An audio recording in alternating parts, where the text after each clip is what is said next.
Want to bring your kids? Then add your kids. Add your kids to your partner visa application. I think most of you are aware that you can bring your kids in your Australian partner visa or fiancé visa application right at the beginning. It's always there and it's always offered. And in our visa assessment form that you first filled out, it asks if you are including children. And you will note that Down Under Visa don't charge any extra for including your children in a partner visa application at the beginning. The department do, of course. Nice little earner, no doubt. But we charge no extra professional fees and we refuse to do so.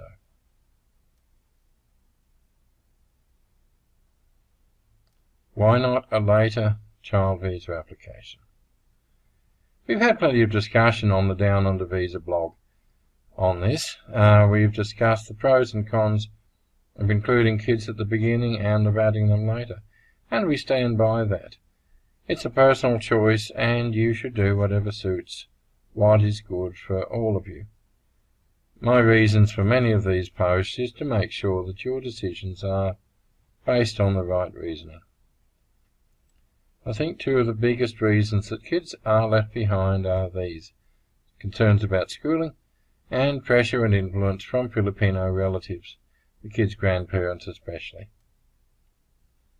If your reasons are about letting mum settle into Australia first, perfectly reasonable, as are probably most of your personal reasons. I just don't think that the two reasons above are logical reasons to separate a mum from her kids, and I hope that you will think that through carefully before doing something you may regret later. Schooling in the Philippines is a very inflexible thing. Rules are rules and everyone follows them to the letter.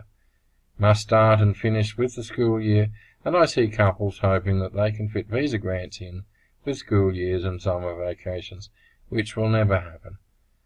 The department will never adjust their timing to fit in with anything, and Australian school years start and finish at different times to how they do in the Philippines. But the truth is that Australian schools are perfectly flexible and will take in a child based on their ability to cope at that particular grade level. They don't care if the child finishes the year or not. They arrive in Australia and they can start school. And whilst parents, aunties and older siblings in the Philippines seem to express their opinions freely about the welfare of your kids, ladies, please remember you are marrying an Australian, and in Australia the actual parents are the only ones who have a say in the welfare of the child. Your kids, your decision.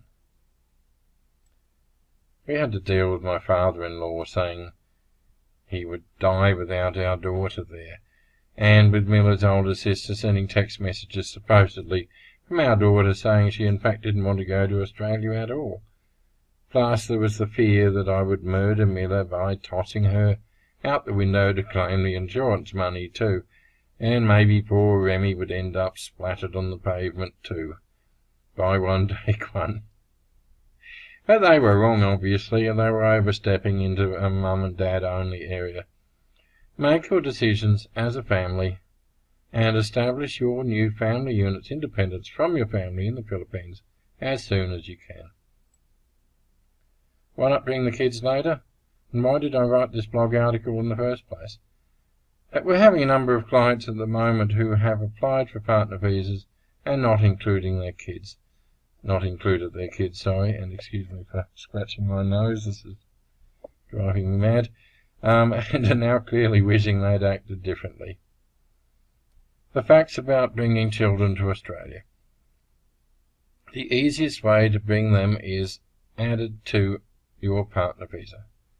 It's very little extra work, and when your visa is granted, so is theirs. You get a subclass 300, so do they. 309 or 820 visas, so do they. If you apply for child visas later, it means you will be apart for anywhere between a year and maybe 3 years after the lady arrives in Australia. Do not think you can just grab them and bring them over whenever you feel like it. And child visas cost more. And getting tourist visas for kids you left behind is by no means a sure thing. The department have an intense dislike of people trying to take shortcuts.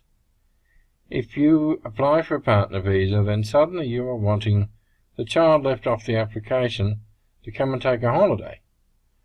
Will that look suspicious to them? Well, it looks suspicious to me, and if you are honest, I think you will admit the same about yourself. This is especially the case with younger kids, not as much with older kids, but particularly younger kids. Who would bring a 6-year-old to Australia on a holiday to visit his mum and then happily put him back on a plane in 3 months' time? The point I'm making is this: make up your mind. Will you be okay about your kids being apart from you for several years or not? If not, then forget about school years and ignore what Auntie Jing Jing has to say and include the child in the partner visa application. Thank you. Thank you. I hope you enjoyed this video. If you enjoyed it and you would like to subscribe, you can click on the little button down the bottom corner there, and you can subscribe to our YouTube channel. There are regular articles on aspects of Australian visas to the Philippines on www.downundervisa.com.au. There's a blog page you can subscribe to. There is a free visa assessment form, and there are regular articles on aspects of Australian-Filipino relationships, which you can see on www.filipinawives.com.au. If you can please share these articles and these videos on any of the social media that you use, we would appreciate that. Thank you.